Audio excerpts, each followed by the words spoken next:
Assalamualaikum warahmatullahi wabarakatuh. Senang sekali hari ini saya Anastasia Pradita bisa menjadi bagian dalam acara kita di hari ini, di mana di acara ini kita bisa mendapatkan banyak manfaat, walaupun semua yang sedang menyaksikan hari ini hanya bisa menyaksikan secara virtual, dan kebanyakan most of the time kita biasanya di rumah, kemudian ada yang work from home, ada yang school from home. Tidak masalah, yang penting kita masih bisa tetap produktif, mendapatkan banyak ilmu dan juga pengetahuan melalui kegiatan seperti ini nih, kegiatan virtual webinar untuk mendapatkan informasi yang baru, insight baru mengenai topik-topik yang menarik. Dan kali ini adalah webinar perdana yang dipersembahkan oleh LifeNext, dan di hari ini ada topik yang menarik yang tentunya bisa menambah wawasan kita untuk bisa menjaga kesehatan selama pandemi. Topik kita hari ini adalah pentingnya menjaga kesehatan selama pandemi, dan ini merupakan persembahan perdana dari LifeNext dan juga JNE. Nah, untuk informasi kita semua, apa sih sebenarnya LifeNext? Mungkin yang di sini masih banyak yang belum mengenal kata LifeNext, tapi ini akan menjadi a next big thing gitu ya. Dimana LifeNext ini adalah platform terkini yang menciptakan revolusi untuk bisnis media, untuk kita semua, untuk publik secara general. Dan di mana LifeNext adalah the very first platform yang menjadi perpustakaan multimedia satu atap, di mana banyak sekali konten media yang bisa diakses melalui LifeNext, mulai dari audio, video, streaming, dan juga TV. Di mana at LifeNext, only sky is the limit. Itu yang menjadi tagline dari LifeNext. Dan hari ini, di webinar kali ini kita beruntung. Kita kehadiran dua narasumber yang sangat kompeten di bidangnya, dan tentunya akan membahas mengenai dua hal yang saat ini sedang terdampak dari adanya pandemi COVID-19. Kita akan membahas bagaimana dampaknya ini di kesehatan, tapi dari dua sudut pandang. Baik dari sektor ekonomi, bagaimana dari sektor bisnis yang menjadi terdampak dari COVID-19, dan juga dari segi kesehatan. Dan hari ini kita sudah tersambung secara virtual dengan seorang praktisi kesehatan dan saat ini dipercaya sebagai jubir Satgas Penanganan COVID-19. Dan di sini pasti sudah familiar, sudah banyak juga beredar di mana-mana dari iklannya nih udah kelihatan nih kalau LifeNext menghadirkan salah satu sosok yang sudah sering kita kenal, ada Dr. Reysa Brotoasworo. Halo dokter, apa kabar? Baik, ini dokter ini saya salah satu pasiennya loh. Kali ini ketemunya secara virtual, ngobrol-ngobrol mengenai pandemi dan efeknya di kesehatan kita. Dan kita nggak cuma berdua loh dok, kalau misalkan dua perempuan ketemu nanti kan jadinya ngobrol doang nih ya. Ada satu yang ganteng juga hari ini bergabung bersama kita nih dok. Yes, hari ini kita kehadiran VP of Quality Assurance and Facility Management JNE. Beliau ini adalah lulusan Unsri, Universitas Sriwijaya tahun 1998 dan telah lama berkecimpung di dunia logistik dan juga warehousing semenjak tahun 98 juga. Beliau ini bergabung di JNE semenjak tahun 2002 dan beliau adalah Insinyur Samsul Jamaluddin ST atau yang akrab disapa Pak Sam. Halo Pak Sam, apa kabar? Pagi. Sehat-sehat ya Pak. Oke, senang melihat kabar baik dari Pak Sam. Karena kan salah satu pelaku bisnis yang saat ini pasti juga sangat terdampak oleh COVID-19 ya Pak ya. Kita bisa merasakan bersama seperti apa perekonomian saat ini sedang bergeliat begitu pesat dan juga kesulitan. Tapi tetap bisa mencari jalan untuk terus bertahan.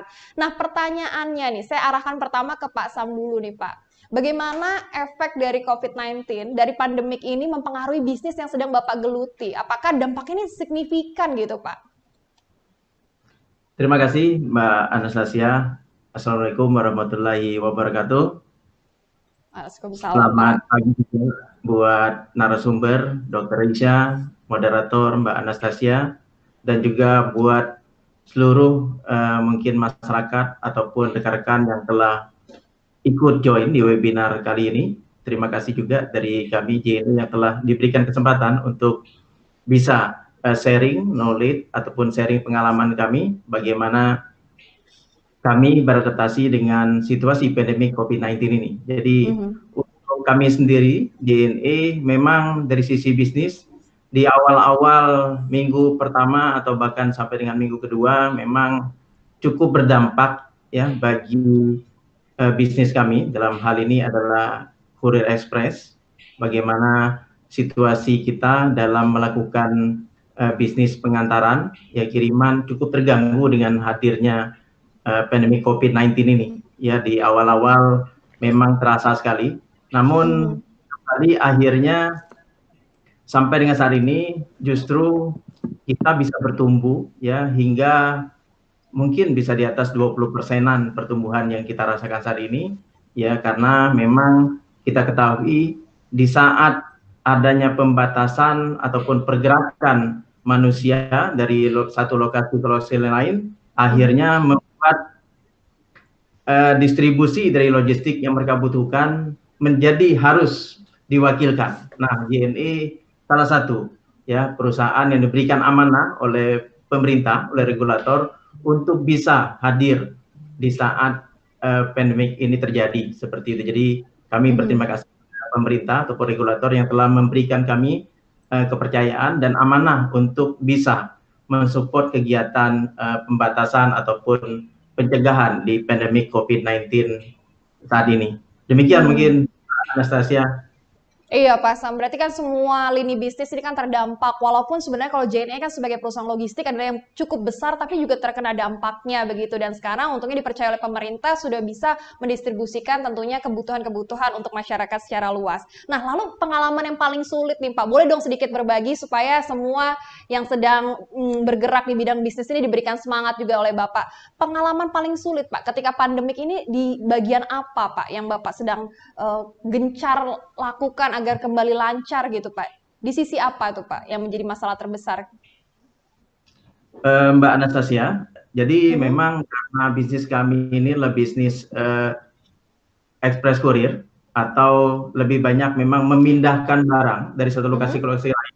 Dan kita ketahui bahwa perpindahan ini tidak hanya di lingkup misalnya saat ini Jabodetabek ya, yang bisa mumpuni memang dilakukan dengan sistem transportasi darat, namun juga karena memang customer atau pelanggan kita ada di seluruh wilayah Indonesia ini, ya, jadi automatically harus ada juga dan kita juga menggunakan transportasi udara.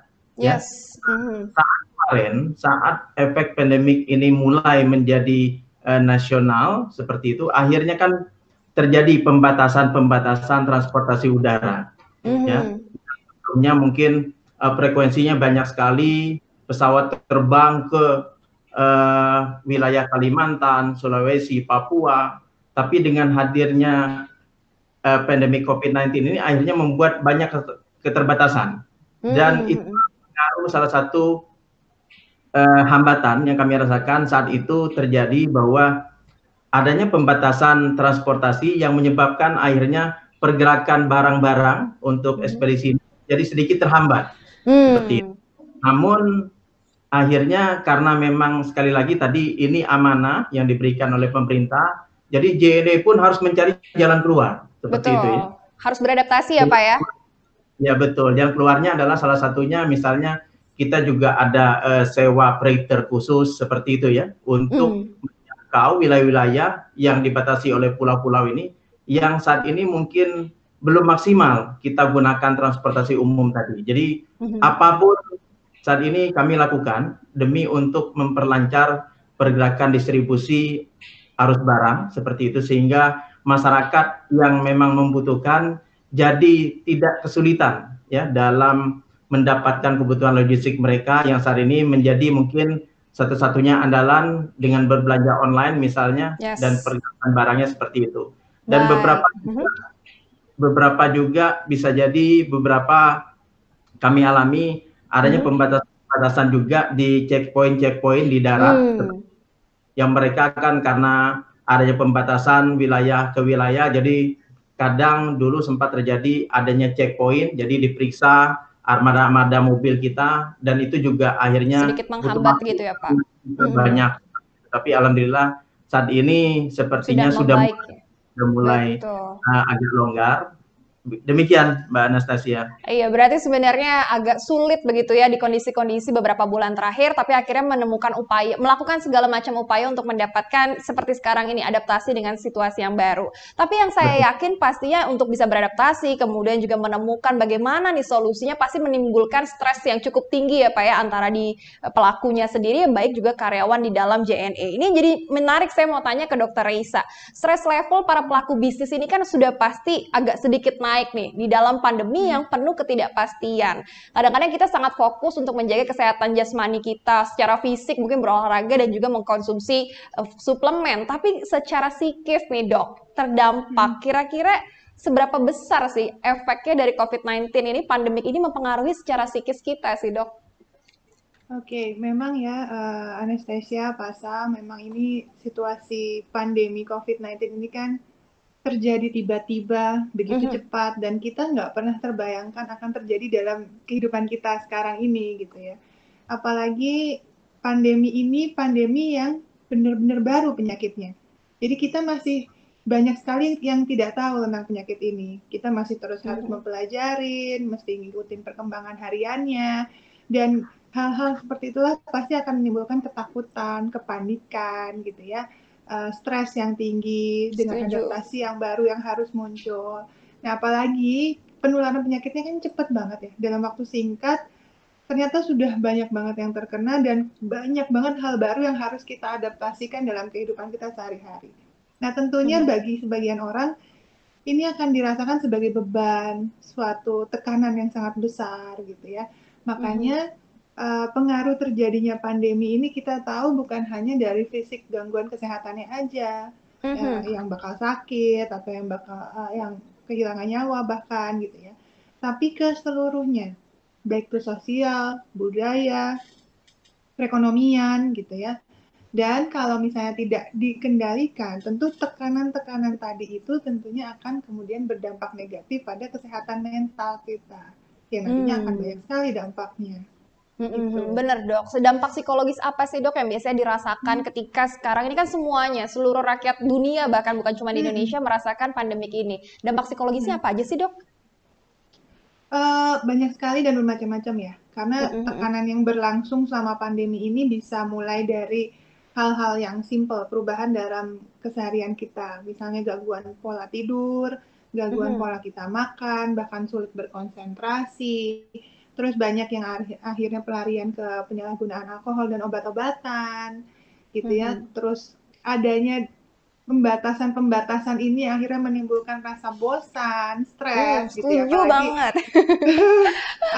Orang-orang yang biasa produktif, terus remaja, anak-anak itu kan harus berada di rumah terus juga adaptasi, tidak tentu akan terganggu. Kemudian ada juga yang dampaknya tuh misalnya kalau misalnya kita biasanya kan kumpul-kumpulnya orang Indonesia ya. Iya biasanya banget, sukanya, apalagi perempuan arisan gitu dok.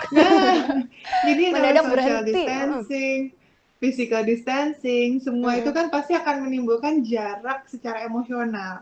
Nah inilah yang membuat akhirnya ketakutan berlebihan itu juga muncul. Jadi gangguannya mulai dari gangguan kebiasaan harian sampai ke fisik, bahkan sampai psikosomatis gitu, yang biasanya nggak kenapa-napa, tapi rasa di badannya sebenarnya tidak ada perasaan, tidak ada gangguan secara real, tapi secara psikis dia mempengaruhi kondisi badannya gitu. Apalagi jadi dari pikiran ke badan ya, efeknya ke fisik kita juga ya dok? Betul. Itu dia. Apalagi kalau misalnya orang-orang yang punya penyakit penyerta atau penyakit kronis gitu ya, bisa jadi malah dampaknya karena ada tambahan gangguan kesehatan mental jadi lebih buruk kondisi penyakitnya. Gitu. Kalau bicara soal mental disorder kayak gini, berarti ada jenis-jenisnya juga nggak sih dok? Mungkin ada skalanya dari yang paling ringan sampai yang paling berat, ada nggak sih dok itu? Tentu ada ya. Tentu kita harus perhatikan dulu siapa saja sih yang rentan untuk terkena di kondisi kayak gini. Jadi biasanya orang-orang yang mudah sekali ketakutan, mengalami anxiety disorder ya, mulai dari kecemasan karena tidak tahu apa yang sedang dihadapi sekarang atau bagaimana mengantisipasinya, atau karena kesedihan, kesepian gitu karena nggak bisa berinteraksi langsung dengan orang-orang gitu ya. Terus ditambah lagi adanya kebingungan karena informasinya sekarang banyak sekali simpang siur, harus bagaimana. Jadi orang-orang yang punya gangguan kecemasan berlebihan itu juga tentunya akan lebih berat menghadapi ini. Kemudian akan mengakibatkan apa sih? Pasti ada depresi, ada gangguan kecemasan umum. Nah inilah yang akhirnya bisa mengaruhi orang bukan secara fisik aja tapi mental juga. Ya, yang paling berpengaruh sih sebenarnya untuk mengalami stres psikologis ini ya anak-anak, lansia, dan petugas medis. atau orang-orang yang bekerja berhubungan langsung dengan pandemi ini. Gitu. Sebenarnya banyak juga yang terdampak ya, dari mulai anak-anak sampai usia lansia juga sebenarnya rentan terkena ini. Apalagi kan sekarang juga anak-anak masih banyak yang school from home dan tidak tahu sampai kapan kepastiannya, Dok ya. Jadi penting sekali harus memperhatikan kesehatan secara psikis. Karena ini cukup lama, udah 5 bulan terakhir dan belum tahu sampai kapan akan berakhir. Kayaknya sekarang di dunia. Lumayan nih dokter, kan ada anak-anak di rumah juga yang harus di taking care gitu ya. Oke, jadi penasaran, ini kan ternyata banyak sekali yang terdampak. Yang usia produktif juga sebenarnya juga rentan nih terkena adanya sindrom-sindrom secara mental dan psikis gini. Saya mau tanya ke Pak Sam, ada nggak sih Pak di lingkungan kerja, mungkin karyawan, atau mungkin justru pelaku bisnis yang ada di level atas yang akhirnya terdampak gangguan atau mungkin sedikit persoalan secara mental begitu. Dan bagaimana JNE sendiri akhirnya bisa menyelesaikan dan memberikan solusi untuk beberapa orang yang terkena dampak ini, Pak? Menarik sekali, saya pikir apa yang disampaikan oleh Teresa, dan ini menurut kami pengalaman baru bahwa ternyata salah satu yang difokuskan oleh tim gugus tugas pemerintah juga dalam ini Dr. Isa, salah satunya adalah masalah sindrom yang bisa dialami oleh masyarakat saat berhadapan langsung dengan COVID-19 ini. Di JNE menurut kami, jadi ini menarik sekali menurut saya, mungkin ini bisa jadi salah satu keunikan juga buat JNE seperti itu ya. Yang saya pikir dan saya rasakan bahwa manajemen JNE, top manajemen JNE sangat-sangatlah bijak ya, wise sekali dalam rangka menindaklanjuti ataupun menghadapi COVID-19 ini dalam hal bagaimana perusahaan berusaha tadi ya, salah satu root cause-nya menurut Dr. Risa kan tadi kenyamanan seperti itu ya. Jadi biasanya sindrom itu adalah gangguan dari ketidaknyamanan, gangguan kenyamanan yang dirasakan oleh masyarakat atau dalam ini oleh pekerja. Nah, di saat pandemi COVID-19 ini justru menurut kami bahwa top manajemen sangat-sangat fokus masalah kenyamanan karyawan. Artinya menurut kami sejalan dengan apa yang disampaikan Dr. Risha, bahwa di saat nasional, di saat Indonesia ini sedang dalam pengaruh pandemi COVID-19 yang bisa saja menghasilkan berbagai macam sindrom, namun di JNE sendiri akhirnya berusaha membuat karyawan nyaman. Ya, salah satunya adalah menurut kami yang dilakukan sepanjang pandemik ini, yang kita tahu kalau persepsi dari karyawan kan bisa jadi, oh bagaimana nasib kita seperti itu ya, mana nasib karyawan, sementara waktu-waktu awal kita dengar sendiri bahwa sudah beberapa perusahaan yang memperlakukan pemutusan hubungan kerja mungkin Pak ya, PHK, lalu pengurangan hak seperti itu ya, walaupun tidak sepenuhnya. Namun bersyukur ya, di JNE sendiri pada saat pandemik yang kami tahu hak-hak karyawan belum ada dan tidak ada yang dikurangi seperti itu ya.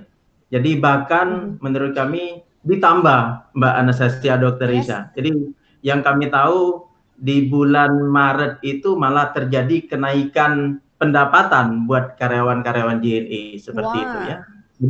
Jadi kami itu justru membantu menguatkan ya, menguatkan mental dari karyawan kami bahwa mereka harus dibuat nyaman di saat situasi yang sedang sulit ini seperti itu.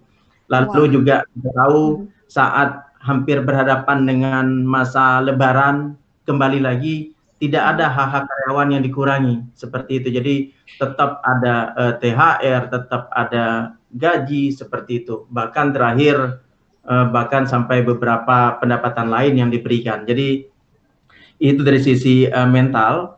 Lalu dari sisi pekerjaan sendiri, memang akhirnya langkah awal yang kami lakukan sesuai dengan arahan pemerintah ya, yang kami tahu dalam Permenkes itu, bahwa kami akhirnya mulai membentuk gugus tugas penanganan COVID-19 di JNE yang beranggotakan adalah semua unsur-unsur pimpinan ya di jaringan kami.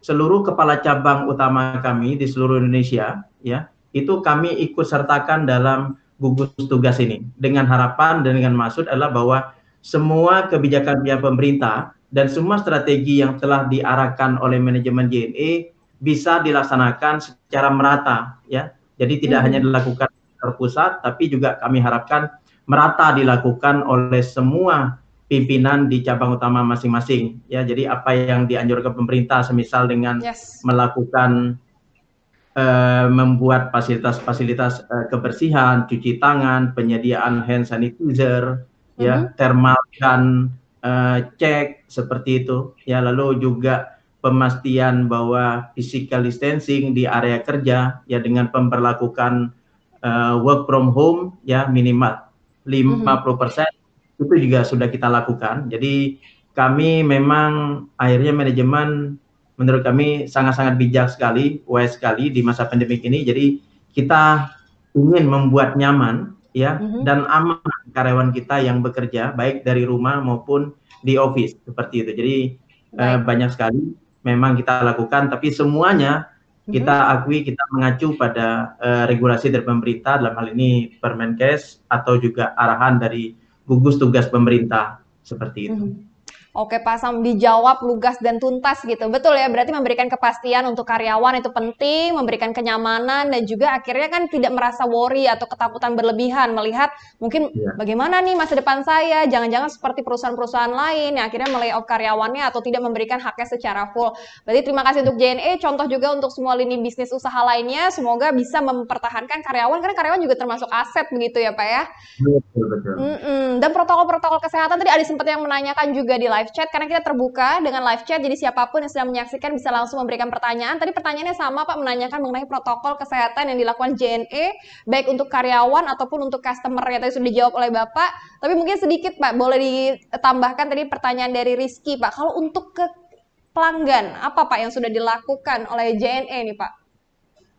Baik, terima kasih. Jadi memang kami, sekali lagi, kami ingin membuat bahwa kami, ya JNE, tidaklah menjadi bagian dari penularan pandemik COVID-19 ini. Jadi apa yang kami lakukan adalah kami memastikan bahwa semua karyawan kita harusnya dalam kondisi yang sehat atau tidak terpapar. Dan kami juga tidak mau menjadi pemapar bagi pelanggan kami ataupun masyarakat. Ya, untuk itu yang kami lakukan adalah yang pertama, kami memastikan bahwa karyawan kami yang bekerja dalam hal ini melakukan pengantaran itu memang adalah karyawan kami yang sehat.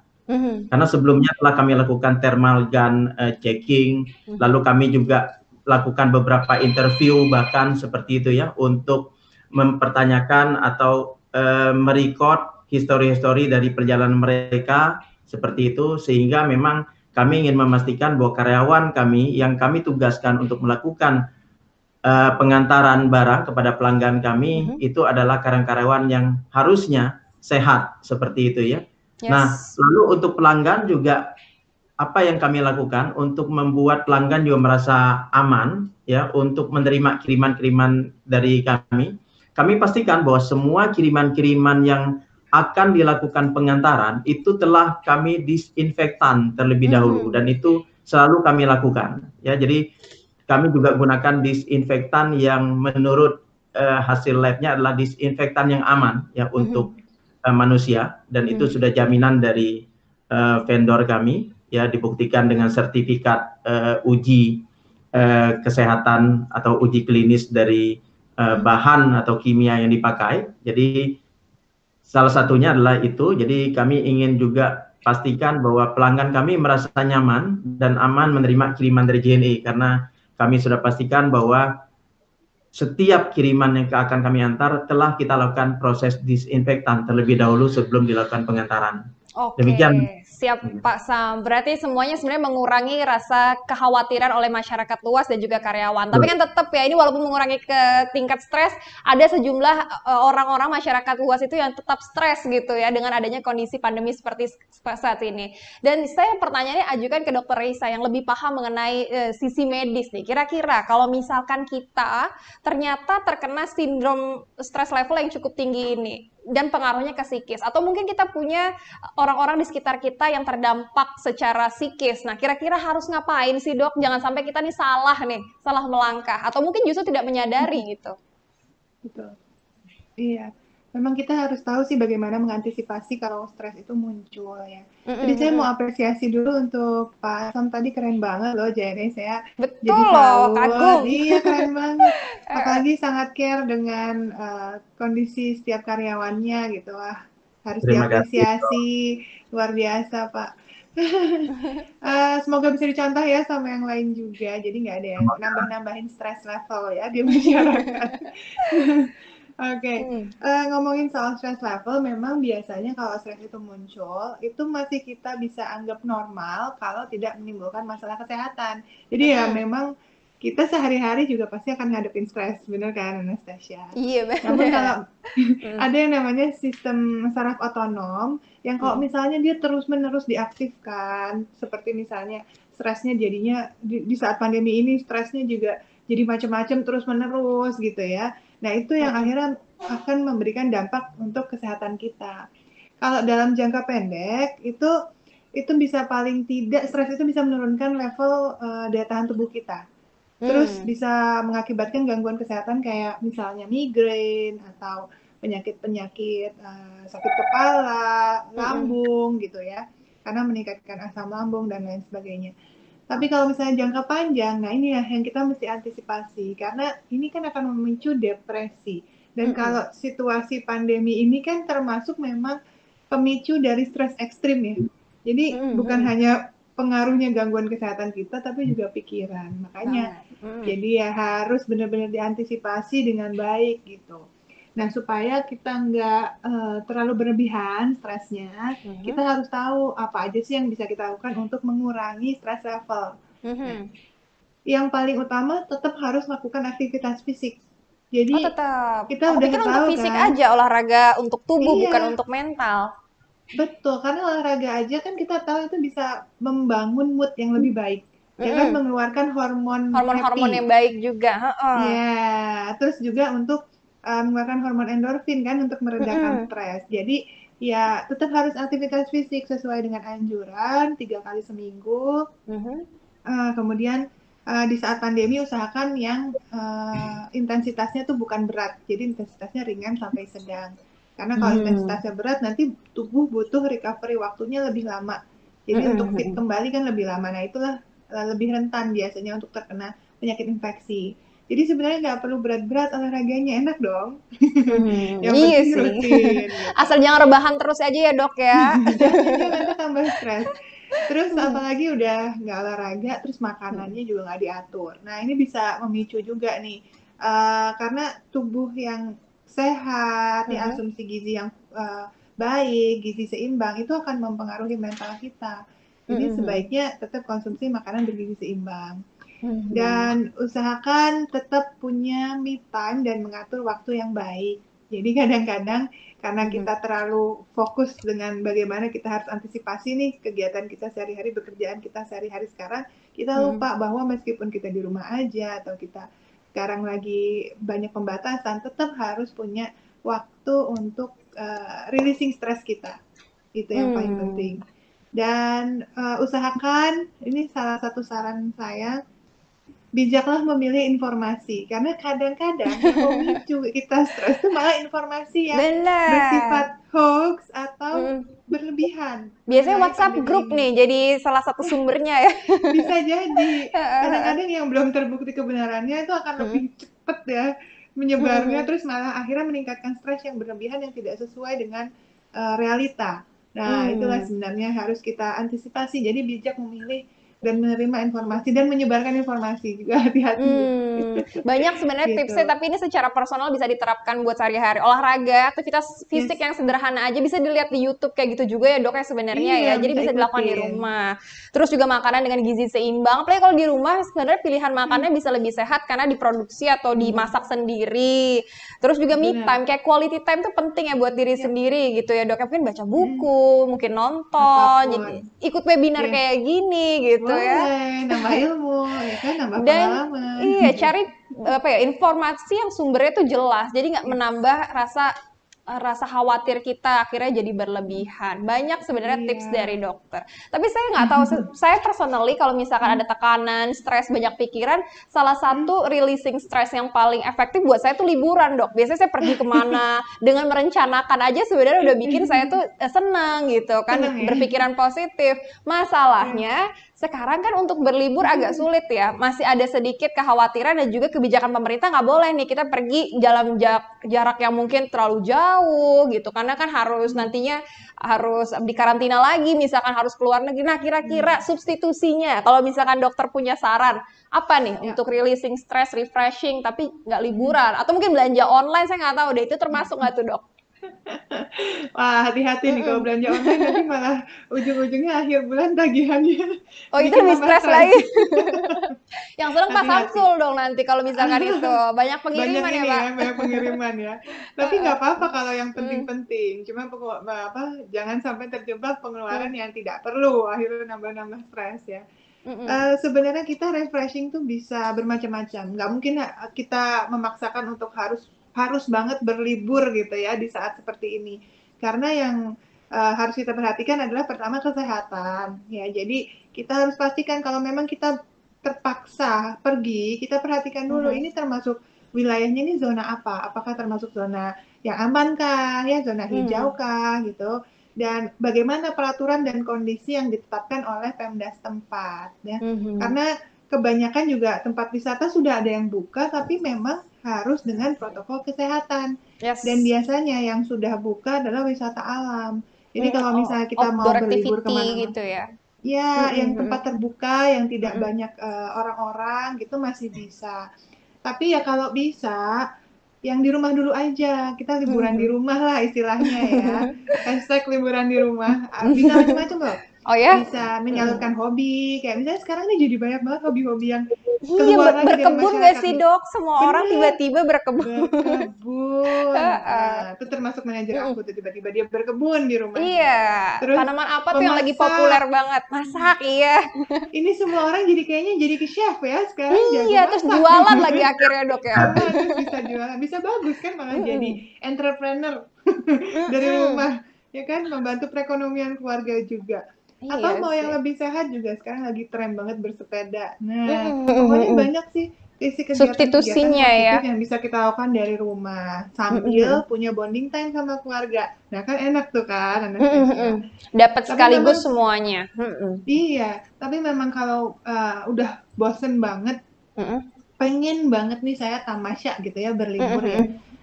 Pastikan bahwa seluruh anggota keluarga tuh sudah bisa menerapkan protokol kesehatan. Oke. Kalau masih ada yang belum bisa, jangan dibawa. Dan kalau misalnya ada orang yang termasuk kondisi rentan atau ya nggak boleh nih, misalnya lansia atau ibu hamil atau orang-orang dengan kondisi gangguan penyakit penyerta, itu jangan traveling dulu lah, karena nggak perlu kan. Kemudian hindari transportasi umum, tempat yang tertutup. Kemudian kalau ngelihat ada berkerumun dan tidak higienis, ya jangan deket-deket. Benar. Yang pasti semua harus jaga kesehatan dulu, daya tahan tubuhnya dulu, terus pakai masker, bawa alat sanitasi sendiri, bahkan bawa alat makan sendiri, karena kan penularannya dari liur ya, jadi jangan sampai ketularan dari alat makan. Jadi sebenarnya repot loh kalau liburan zaman sekarang. Iya benar, kayaknya udahlah Kita liburan di rumah aja. Bener. Malah ntar mau liburan malah stres sendiri juga gitu ya, dengan persiapan yang banyak, apalagi punya anak kecil gitu, Dok ya. Yes.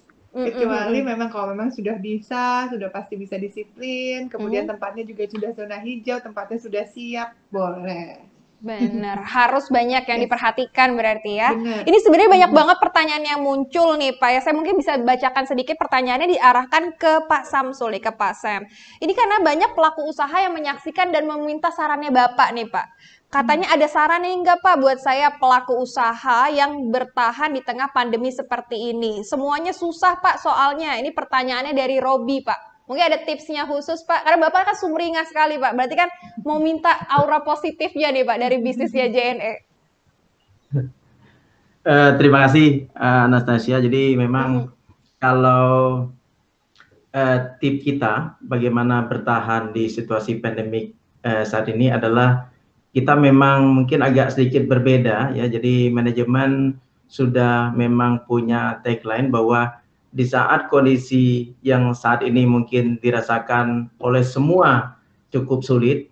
Jadi kita harus berperan bagaimana bersama-sama ya bekerja sama membantu masyarakat kita untuk mereka bisa melewati tantangan ataupun ujian kali ini. Jadi beberapa terkait yang kami lakukan sebenarnya juga kami banyak bekerja sama dengan organisasi profit maupun non-profit seperti itu ya, dalam rangka memang bagaimana usaha untuk mengatasi atau berusaha untuk mencegah penularan pandemik ini, dan juga berusaha bagaimana mengantisipasi juga dampaknya seperti itu ya. Jadi banyak kami lakukan kerjasama, misalnya pengiriman gratis seperti itu ya bagi organisasi pemerintah maupun non pemerintah yang dalam hal ini memang bahan-bahan kirimannya adalah bahan-bahan ataupun barang-barang yang dengan maksud dan tujuan untuk membantu masyarakat Indonesia seperti itu dalam melewati ujian-ujian ini ya, berupa misalnya peralatan-peralatan kesehatan, peralatan-peralatan lain penunjang, termasuk saat ini yang sedang kami lakukan juga adalah bantuan pengiriman gratis untuk kiriman-kiriman ya alat online anak-anak sekolah yang saat ini memang kita lihat menjadi isu nasional ya, di mana cukup banyak anak-anak kita di masa sekolah yang ternyata terhambat tidak bisa belajar online karena memang tidak punya fasilitas seperti itu. Iya, aksesnya nggak ada gitu ya Pak ya, alat-alatnya juga kurang mendukung. Betul, dan kami ternyata bertemu dengan beberapa investor ya, sukarelawan yang bersedia membuat fasilitas online bagi anak-anak sekolah ya di wilayah-wilayah pedalaman ataupun wilayah-wilayah yang memang cukup sedikit tertinggal ya. Jadi kami berikan pengiriman gratis sehingga niat baik dari para sukarelawan itu bisa cepat kita sampaikan, bisa cepat realisasi seperti itu. Dan kami juga sangat bersyukur bahwa bisa menjadi bagian ya dari pemerintah, bagian dari masyarakat ya, dalam rangka memang bagaimana kita sama-sama bahu-membahu melewati kondisi sulit ini. Mungkin itu yang kami bisa sampaikan. Jadi lebih banyak lah ya Pak ya, seperti itu ya, dengan berbagai ya, harusnya juga kita juga akan dibantu, dilancarkan seperti itu. Oke, ini satu pertanyaan lagi sebelum saya ke Dokter Reisa nih Pak. Ini pertanyaannya dari ibu-ibu nih Pak. Isda Reva, untuk JNE, pertanyaannya, dari ibu rumah tangga yang di rumah di masa pandemi, apakah ada kebijakan ongkir nih Pak, biar kami para emak-emak lebih luasa berbelanja? Gitu Pak pertanyaannya. Boleh dijawab Pak. Betul, jadi yang tadi ya, jadi bahwa memang, sekali lagi tadi kami sampaikan bahwa kami saat ini cukup concern untuk bisa membantu ya masyarakat bagaimana melewati ujian ini. Salah satunya tadi memang disampaikan juga bagaimana saat ini akhirnya ibu-ibu rumah tangga juga kreatif ya, sehingga menghasilkan kadang benda-benda atau barang-barang yang bisa dikomersilkan. Nah, untuk itu biasanya kami juga punya tim yang membina para UMKM dalam tanda kutip yang startup UMKM ini ya, untuk bisa mereka nanti menjadi lebih besar dan berkembang dengan pandemik ini. Salah satunya memang kami berikan adalah dalam tahap awal yang nyatanya adalah berupa memang diskon pengiriman seperti itu ya. Jadi untuk membantu mereka dalam melakukan penjualan agar pembeli merasa tidaklah harus mengeluarkan biaya besar ya untuk biaya pengiriman untuk benda-benda atau barang-barang yang mereka hasilkan seperti itu. Jadi buat ibu-ibu rumah tangga memang JNE menyediakan ya fasilitas untuk membina para UMKM. Kita juga bekerja sama dengan koperasi seperti itu ya, dinas koperasi di masing-masing wilayah, masing-masing tempat ya, untuk kita memang bisa tepat sasaran ya bantuan kita seperti itu. Jadi kami sampaikan jangan khawatir buat ibu-ibu rumah tangga, teruslah berkreasi seperti itu ya dari rumah ya, teruslah berbelanja juga ya seperti itu. Intinya JNE bisa memberikan fasilitas-fasilitas tersebut seperti itu. Oh, jadi saya yang mau muncul pertanyaan nih, Pak, saya juga merasa terwakili, ternyata disupport juga nih, misalkan untuk pengiriman dengan adanya kebijakan yang diberikan sama JNE. Nih, Pak, jadi sebenarnya kalau misalkan melihat dari pandemi ini kan beberapa bisnis mungkin terdampak, tapi kan kebanyakan orang takut keluar rumah, akhirnya melakukan proses jual beli secara online, kemudian pengiriman melalui perusahaan logistik seperti halnya JNE. Ini apakah penyedia jasa pengantaran barang seperti JNE ini justru merasakan apa ya, efek yang positif, Pak, kalau melihat begini, justru membludak pengiriman. Gimana, Pak? Jadi penasaran nih saya, Pak. Iya betul, tadi kembali kami mungkin ulang, jadi memang di tahap-tahap awal kita yakini dan kita tahu bahwa hampir semua industri terdampak dari adanya pandemik ini, ya. Namun akhirnya mau tidak mau, ya, pemerintah maupun masyarakat harus beradaptasi, ya, dengan situasi yang ada. Bagaimana meningkatkan daya tahan ekonomi masyarakat, seperti itu ya. Nah akhirnya salah satunya adalah bahwa adanya pembatasan sosial kemarin, yang pembatasan pergerakan orang, yang menyebabkan akhirnya kebutuhan masyarakat lebih banyak harus disupport dengan belanja online, seperti itu. Nah disitulah mungkin peran kami dari JNE sebagai usaha jasa distribusi pengiriman ekspres kurir berperan dalam hal ini dalam rangka menyambung, ya, mengkonektingkan kebutuhan dari pelanggan sesuai tagline kami. Jadi kami punya tagline connecting happiness, seperti itu. Jadi kami menyambungkan kebahagiaan dari para pelanggan kita, ibu-ibu yang butuh mungkin support alat-alat kecantikan di rumah tapi nggak bisa gerak, JNE menyambungkan kebutuhan itu. Jadi seperti itu ya, yang bisa kita lakukan. Dan positifnya adalah bahwa kembali lagi di saat ini kita juga banyak bisa memberikan tadi bantuan-bantuan seperti itu ya, bekerja sama juga dengan para UMKM ya, bekerja sama juga dengan lembaga profit ataupun non profit untuk bersama-sama kita melewati ujian pandemik COVID-19 kali ini, seperti itu. Oke, terima kasih Pak Sam. Jawabannya tentunya melegakan ya untuk banyak orang yang saat ini sedang bergantung dengan jasa pengiriman.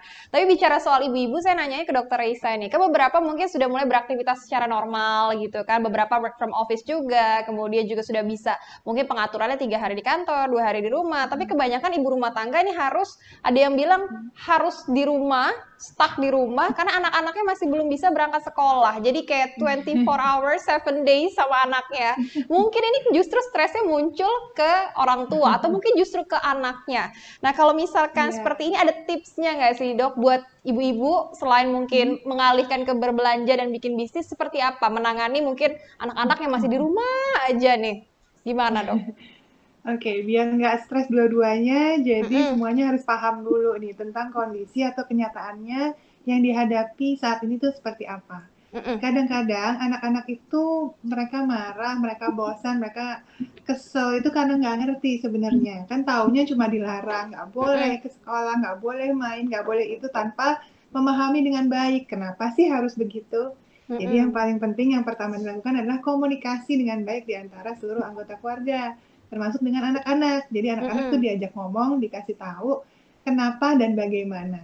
Jadi kalau mereka udah ngerti, mereka pasti mau kerjasama kok. Mereka pasti akan tahu, oh jadi nih karena ada virus corona nih, oh karena kita kalau keluar rumah kita bisa terkena, terinfeksi, bisa sakit, bisa menularkan. Jadi kita harus rajin cuci tangan, kalau ketemu orang lain harus pakai masker. Jadi anak-anak tuh kalau dikasih tahu, pasti mereka akan lebih mau mengerti dan menjalani dengan baik gitu. Nggak perlu marah, nggak perlu bikin stres lagi kan ke orang tuanya. Nah kalau udah tahu harus seperti itu, berarti harus tahu dong sekarang sekolahnya udah nggak bisa kayak biasa tatap muka dulu, kita sekolahnya online. Jadi ya dua-duanya harus mulai beradaptasi nih. Kadang-kadang anak-anak juga stres kan, nggak bisa ketemu sama gurunya langsung, harus ngerti pelajarannya, nggak bisa ketemu temennya gitu, tapi harus ketemunya lewat virtual gitu gadget ya. gitu ya, daring gitu. Tapi kan sebenarnya kalau misalnya dikomunikasikan dengan baik, dibiasakan, dianggap bahwa ini memang kesempatan yang baik nih untuk semua anggota keluarga untuk bisa bonding ya dok ya, menciptakan momen bonding. Betul, justru malah ini akan menjadi suatu hal yang positif. Jadi jangan dibawa stres. Memang kadang-kadang kita ngerasa hal yang baru adalah sesuatu yang stressful. Tapi kalau kita biasakan, kita legowo, kita jalani dengan baik, kita disiplin, lama-lama juga akan terbiasa. Bahkan kita bisa mengajak anak-anak tuh melakukan pembelajaran dengan cara yang lebih kreatif. Kayak misalnya, ya kan kalau anak-anak di sekolah biasanya ngelihat guru aja ngajarin. Nah, ini sekarang apa yang diajarin gurunya kita real aja. Aduh, yang paling simpel deh. Misalnya belajar soal matematika gitu ya, lagi hitung-hitungan ya, anak aku lagi belajar tambah-tambahan, masih kecil kan. Ya udah dibawa ke taman belakang. Oh, ini ada daun. Coba kalau daun ini segini ditambah segini hasilnya berapa? Misalnya hal simple yang mereka bisa real, kelihatan, nyata, tapi manfaatnya akademis juga tanpa dia terbebani. Jadi dua-duanya harus kreatif lah. Orang tuanya harus merasakan bahwa ini sesuatu hal yang kesempatan untuk melatih kreativitas dan kesabarannya. Melatih kesabaran udah pasti sih dok ya. Tapi nanti lama-lama anaknya lebih suka belajar di rumah nih, karena ibunya lebih kreatif dibandingkan sekolah, lebih fokus lagi ngajarin anaknya. Lebih seru jangan-jangan buat mereka ya. Iya, jangan-jangan ketemu passion baru, ibunya ngajar anak sendiri gitu kan. Nih dok, menyambung pertanyaan ada ibu-ibu yang nanya nih, katanya aktivitas apa yang kira-kira bisa menambah aktivitas seru nih bersama dengan anak di rumah. Mungkin udah keseringan, tadi 7 bulan ya dok ya. Apalagi ibu udah kehabisan ide nih ibu-ibunya ngapain lagi kira-kira ya? Sebenarnya rutinitas pekerjaan rumah harian aja itu udah sangat bermanfaat untuk anak-anak. Jadi mereka tuh senang dikasih tanggung jawab sebenarnya, dianggap seperti orang dewasa yang bisa melakukan segala sesuatu sehari-hari itu membuat mereka sebenarnya menyenangkan. Selama kita nggak marah-marah ya kalau hasilnya nggak sesuai dengan idealisme kita. Tapi kalau kita semangatin terus, mereka akan merasa bahwa oh saya bisa toh, saya udah gede nih gitu. Anak-anak itu senang. Aktivitasnya kayak apa aja? Banyak sekali sih sebenarnya, dari mulai DIY apa aja yang anak-anak lagi suka bisa dibikin sendiri di rumah. Kita kembali ke masa zaman kita kecil dulu deh, kayak kita ingat-ingat zaman dulu kita banyak ya yang kita bikin sendiri dari buah-buahan, bisa jadi mobil-mobilan, pistol-pistolan, dari kertas, gitu. Bisa jadi kapal-kapalan, iya. apapun lah. Jadi kita kembali ke apa sih anak ini lagi suka apa, kayak gitu. Kita lihat anak itu sukanya ngapain, dikasih kepercayaan, dikasih waktu, dikasih kesempatan, ini nanti juga pasti akan banyak banget kok kreativitas yang keluar sendiri dari anak. Benar-benar, mungkin bisa benar tadi kata dokter yang memperkenalkan sesuatu yang ada di masa kecil kita ke anak-anak sekarang yang justru mungkin tuh hal baru yang lebih menyenangkan dan bikin mereka tertarik ya, mungkin agak menjauhkan dari gadget gitu ya di saat seperti kan ini. Iya kan lama-lama ya, sekolah gadget, main gadget, nonton gadget. Lama-lama bosan sendiri kan sebenarnya anak-anaknya. Benar, jadi banyak tuh idenya mungkin menghidupkan masa lalu atau masa kecil ibunya ke anak yang sekarang tuh bisa dicoba di saat seperti ini. Benar. Oke, ini terus satu lagi sarannya, gimana? Ajak beribadah, jadi mendekatkan diri kepada Tuhan. Kan kalau ibadah itu kan selalu memberikan dampak psikologis yang positif ya, baik bagi anaknya, keluarganya, semuanya gitu. Benar sih, mungkin di momen yang seperti ini banyak waktu sama keluarga, jadi bisa mencontoh bagaimana beribadah yang baik dari orang tuanya juga, karena contoh tuh yang paling bagus memang di rumah juga ya dok ya? Dari keluarga. Bagus nih sebenarnya sarannya buat ibu-ibu di rumah gitu, jangan sampai kehabisan ide, cari terus gitu ya aktivitas positif yang juga secara spiritual juga bisa ditanamkan ke anak sedini mungkin gitu. Oke, ini pertanyaan ke Pak Sam lagi. Ini banyak sekali yang tertarik dengan jasa pengiriman. Ini pertanyaannya gini, Pak, gimana nih seandainya kalau misalkan kondisi pandemi ini kan masih belum pasti, belum tahu kapan berakhirnya. Seperti apa akhirnya JNE menghadapi atau akhirnya beradaptasi dengan hal ini? Apakah sudah siap akan selalu seperti ini, Pak, kondisinya? Baik, memang kita juga sama-sama ketahui dan mungkin itu juga setiap hari kita dengar dari gugus tugas pemerintah bahwa kondisi pandemik COVID-19 beserta efeknya belum bisa kita pastikan kapan selesainya, kapan berakhirnya, seperti itu ya. Jadi untuk itu memang saat ini kita terus saja ya berusaha bagaimana kita pertama bisa melewati masa-masa sulit ini atau ujian ini ya.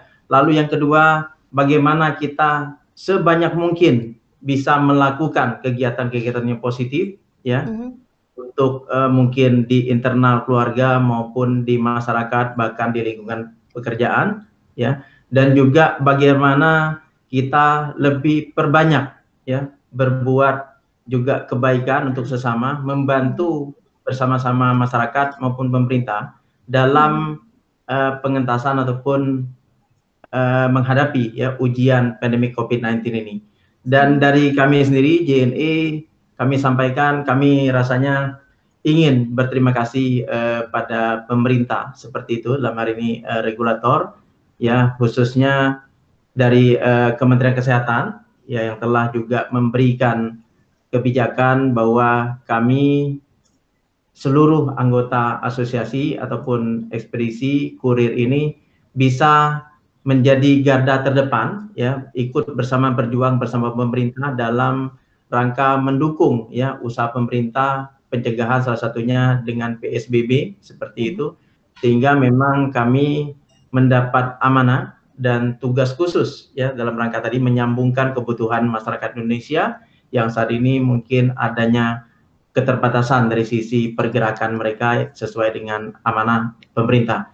Begitu juga pada Kementerian Kominfo yang telah juga merekomendasikan ya anggota perusahaan-perusahaan logistik untuk bisa dipertahankan terus beroperasi ya untuk mendukung kegiatan ini seperti itu. Jadi kembali saat ini yang bisa kami lakukan adalah tadi ya lebih banyak memang bersama-sama ya pemerintah maupun masyarakat bagaimana kita melewati ini. Bahkan terakhir kami sempat juga bekerja sama dengan salah satu dari organisasi non-profit Wahyu yang dengan juga dalam hal ini untuk memperingati HUT DKI yang ke-493 kemarin. Jadi kita sempat kerjasama dengan lebih dari 100 warteg di Jakarta ya. Oh, apa tuh Pak kegiatannya? Untuk memproduksi nasi kotak yang kita bagikan ke 493 RT yang ada di Jakarta ini. Seperti itu. Jadi luar biasa mulia nih, usaha itu dilakukan sebenarnya adalah untuk membantu ya UMKM ataupun warung-warung makan ya, warung-warung makan kecil yang saat ini pasti terdampak ya oleh adanya COVID-19 ini. Jadi kita berusaha mereka tetap bisa melakukan kegiatannya dalam menjual, namun juga produksinya juga berimbas dan berefek pada kebutuhan masyarakat seperti itu. Jadi semuanya saling terbantu. Betul. Ya. Para pengusaha ataupun para UMKM rumah makan terbantukan bahwa mereka bisa berkegiatan, bisa mendapatkan penghasilan oleh karena ada kegiatan tadi, dan masyarakat secara umum yang terdampak juga mendapatkan paling tidak ya kesempatan untuk bisa juga diberikan seperti itu ya. Betul sih Pak, kita saling berbagi berkat juga ya Pak di saat kesulitan begini yang dilakukan oleh JNE. Dan saya juga mendapatkan informasi Pak, kemarin kan saya sempat googling-googling juga, dan di saat pandemik, di saat kesulitan JNE ini justru mendapatkan penghargaan juga ya Pak ya, dengan kinerja yang dilakukan di tengah kesulitan pandemik begini. Gue bisa sedikit diceritakan Pak, ini kan salah satu prestasi luar biasa yang bisa dicontoh juga oleh bisnis-bisnis lainnya. Sekali lagi congrats Pak, mungkin bisa diceritakan tipsnya seperti apa Pak? Ya betul, salah satunya terakhir kemarin dari CEO kita juga mendapatkan anugerah ya kepercayaan dari masyarakat sebagai mungkin yang peduli ya dengan karyawannya, yang peduli juga dengan masyarakat seperti itu. Lalu dari beberapa kegiatan pemerintah juga kita juga diberikan beberapa penghargaan keikutsertaan dalam program CSR, baik dari pemerintah pusat, dari pemerintah di masing-masing provinsi, seperti itu ya, baik di Jakarta, Jawa Tengah, Jawa Timur, Jawa Barat, seperti itu. Ya JNE dimanapun terus berusaha untuk bisa berkontribusi maksimal ya bagi masyarakat maupun membantu pemerintah dalam hal ini. Gugus tugas penanganan COVID-19 hari ini hadir yang kita banggakan Dr. Risha seperti itu ya, sebagai yang kami tahu sebagai yang berfungsi, yang bertugas untuk mengedukasi masyarakat seperti itu ya, dari sisi keilmuan beliau ya, bagaimana masyarakat Indonesia bisa sadar ya, bisa juga dengan cepat dan tepat dalam rangka pencegahan maupun penanggulangan efek maupun dampak dari pandemi COVID-19 ini. Jadi sekali lagi kami berterima kasih ya kepada pemerintah, kepada masyarakat yang telah mempercayakan kami untuk mampu juga berjuang bersama pemerintah di garda terdepan dalam rangka dan situasi pandemi COVID-19 kali ini. Dan untuk sekali lagi untuk ibu-ibu rumah tangga ataupun pelanggan kami untuk mendapatkan info lebih banyak lagi terkait apa yang JNE bisa lakukan ya tadi terkait bagaimana usaha mereka, bagaimana juga apa bantuan yang bisa JNE berikan, bagaimana mekanisme pengiriman, silakan download aplikasi MyJNE di Play Store ataupun Google Store seperti itu, sehingga dengan download itu, dengan mengunduh aplikasi itu, sangat banyak sekali informasi yang bisa didapat dari JNE. Mungkin demikian. Baik, terima kasih. Ternyata senang di forum ini bisa bertemu dengan para pejuang di saat pandemik, baik dari JNE dan juga Dokter Risa di sini. Dan dari tadi kan yang nanya kan dari live chat dan juga dari saya nih. Gantian nih Pak, saya kasih kesempatan untuk Pak Samsul kalau mau nanya ke Dokter Risa, monggo loh Pak di forum ini gitu kan. Ini bertemu walaupun secara virtual kan, tapi kita dalam satu forum. Monggo Pak, mungkin ada yang bisa ditanyakan biar bisa langsung dijawab deh sama Dokter Risa. Ya, terima kasih. Mungkin kalau dari kami, Dok, dari sisi masyarakat ingin rasanya mungkin ada sosialisasi yang lebih baik lagi, lebih menyeluruh lagi terkait bagaimana sebenarnya usaha kita bersama dalam rangka menanggulangi, dalam hal ini misalnya terkait ada kasus masyarakat yang terkena misalnya dampak ataupun positif COVID, lalu bagaimana tindakan selanjutnya, apa peran pemerintah, lalu harus lapor kemana. Mungkin menurut kami masyarakat agak sedikit ini nih, agak kurang informasi gitu ya. Ya, belum tersentuh, belum tersosialisasi secara menyeluruh. Jadi mungkin kalau kita bertanya pada masyarakat umum, agak cukup bingung juga masyarakat umum seperti itu ya, apa yang harus mereka lakukan jika suatu saat, mudah-mudahan tidak seperti itu ya, keluarga atau mungkin tetangga ada yang kena dampak itu. Nah, ini yang menurut kami di masyarakat yang belum terasa tersosialisasikan secara menyeluruh sampai ke tingkat RT misalnya seperti itu. Nah, harapan kami jika ini memang bisa dipahami oleh masyarakat secara luas, rasanya akan lebih baik ya penanganan COVID-19 saat ini. Karena kalau kita melihat kenyataannya di RT-RT kita saat ini masih cukup banyak ya warga masyarakat yang belum sadar, ya belum paham bagaimana penularan, bagaimana pencegahan, ya sehingga mereka masih kita lihat beraktivitas hampir seperti biasanya, normal, bukannya new normal seperti itu. Mungkin itu sedikit sharing, mungkin juga pertanyaan ya buat Dokter Risa, apa nih yang harus kita lakukan seperti itu ya, baik dari sisi pemerintah maupun masyarakat. Demikian, Dok. Dokter Risa, komentarnya. Oke, baik. Tapi sebenarnya saya setuju bahwa perlu pengetahuan, informasi, dan sharing yang lebih masif lagi. Walaupun sebenarnya ilmunya ini sangat sudah banyak diketahui, cuma memang mungkin bukannya nggak tahu aja, cuma belum dilakukan kesadarannya aja, mungkin ya. Karena sebenarnya halnya simpel banget. Apa sih yang bisa menularkan? Kan sudah tahu virusnya bisa menularkan dari orang ke orang lain. Lewat mana sih? Ya cuma dari droplets. Droplets itu adalah cairan yang keluar dari mulut dan hidung kita. Jadi apa solusinya? Sebenarnya sudah dikasih tahu, pakai masker, jaga jarak, cuci tangan, karena kalau nggak ada yang nggak pakai masker, dropletnya kemana-mana, kita sentuh-sentuh bisa aja virusnya masuk ke kita. Sebenarnya itu sudah disosialisasikan hampir di seluruh penjuru, tapi tampaknya orang belum mengerti bahwa memang hanya itu saja yang bisa kita lakukan. Karena apa? Ya kan penularannya balik lagi dari mulut dan hidung kita. Jadi apa yang paling penting kita lakukan? Pakai masker.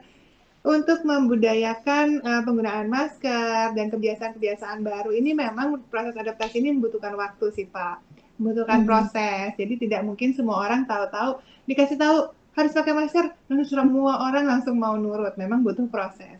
Mungkin kita dulu tahu antri saja harus ditulis dulu di mana-mana. Mari kita budayakan antri, mari selalu diingetin ya. Sampai akhirnya ini sudah jadi kebiasaan, kebudayaan bahwa kita memang harus mengantri. Nah, ini mungkin memang butuh proses yang sama. Jadi nggak mungkin dalam satu waktu atau orang nurut. Nah, kita maunya begitu semuanya.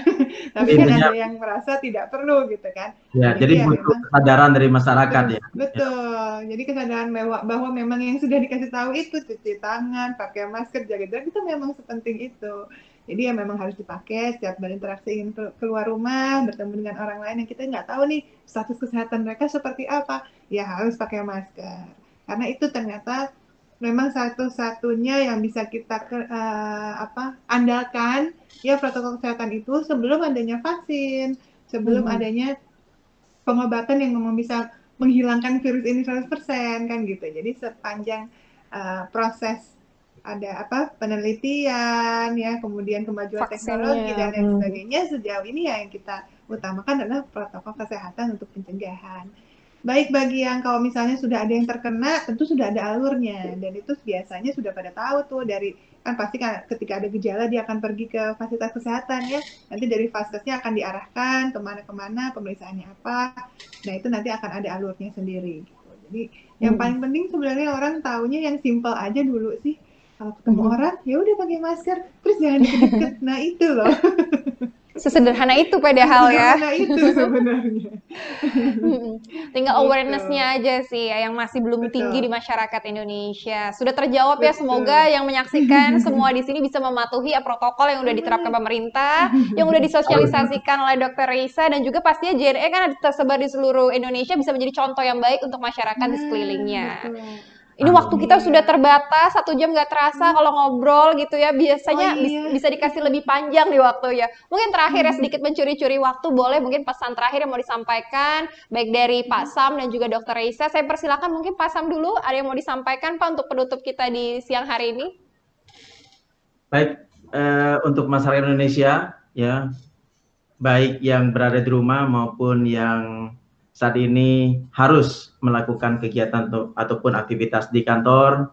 Saat ini kita masih dalam kondisi situasi COVID-19 pandemik. Jadi yang harus kita lakukan adalah ikuti arahan pemerintah bagaimana kita bisa menjaga kesehatan pribadi kita dan bagaimana kita bisa menjadi pribadi yang tidak juga menularkan ya ke orang lain ya.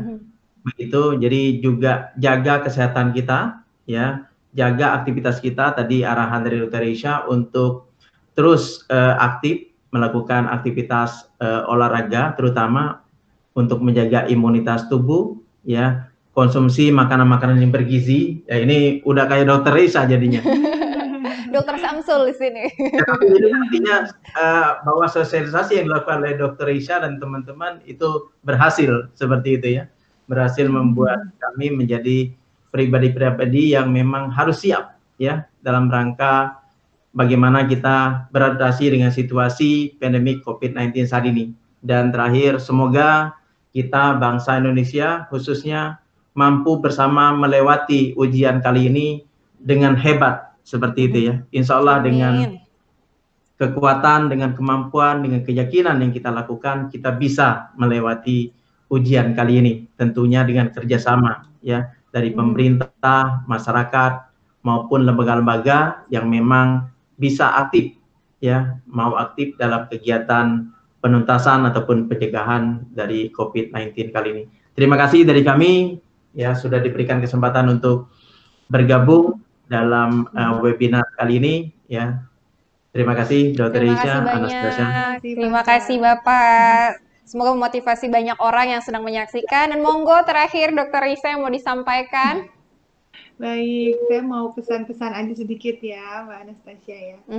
Jadi wajib nih bagi kita semua, kita seluruh lapisan masyarakat, itu untuk disiplin banget menerapkan protokol kesehatan di setiap aktivitas kita. Ini sudah saatnya nih kita semua menyadari bahwa selama kita sendiri tidak menjalankan dengan baik, maka kita akan membahayakan baik dari keluarga kita sendiri ataupun orang lain. Terutama orang-orang yang kita cintai. Jadi semakin kita menolak, semakin kita meremehkan, semakin merajalela lah virus ini. Dan semakin banyak korbannya nanti yang berjatuhan, semakin berat juga beban keluarga yang menanggungnya, semakin kewalahan fasilitas kesehatannya, dan nanti semakin lama nanti kita bisa berkumpul seperti dulu gitu ya. Maka buat semuanya, mari berhenti untuk beradu argumen, kita saatnya untuk bersatu, kita bergotong royong, musuh kita satu, yakni virus COVID-19. Kita pasti bisa. Setuju, kita pasti bisa. Thank you Kita Dokter pasti bisa. Reisa. Simple tapi sangat bermakna. Intinya berhenti berargumen, kita satu suara untuk menyelesaikan semua pandemi ini dan kembali ke normal. Karena sekarang kan new normal, it's not normal yet. Jadi kita harus benar-benar satu suara untuk mengikuti protokol dari pemerintah. Terima kasih banget di sini sudah sharing banyak Dokter Reisa. Thank you juga Pak Samsul. Hari ini banyak sekali informasi dan juga motivasi untuk para pebisnis di luar sana. Semoga bisa memberikan semangat yang positif untuk kita semua. Dan terakhir, paling penting adalah jaga jarak, jaga kebersihan, dan juga jaga kondisi di tengah pandemi ini. Stay safe, stay healthy, dan juga stay positif. Terima kasih yang sudah bergabung, yang sudah menyaksikan kita semua. Semoga bermanfaat dan ditunggu untuk webinar-webinar berikutnya. Pasti akan menghadirkan narasumber yang kompeten dan juga banyak memberikan insight baru untuk kita semua. Terima kasih dan sekali lagi saya ucapkan mohon maaf jika ada salah-salah selama perjalanan webinar kita di hari ini. Semoga bermanfaat. Dan terakhir saya Anastasia Pradita undur diri. Terima kasih. Wassalamualaikum warahmatullahi wabarakatuh. Thank you dok. Thank you Pak Sam. Terima kasih. Terima kasih Mas Nek. Dr. Reisa, Anastasia.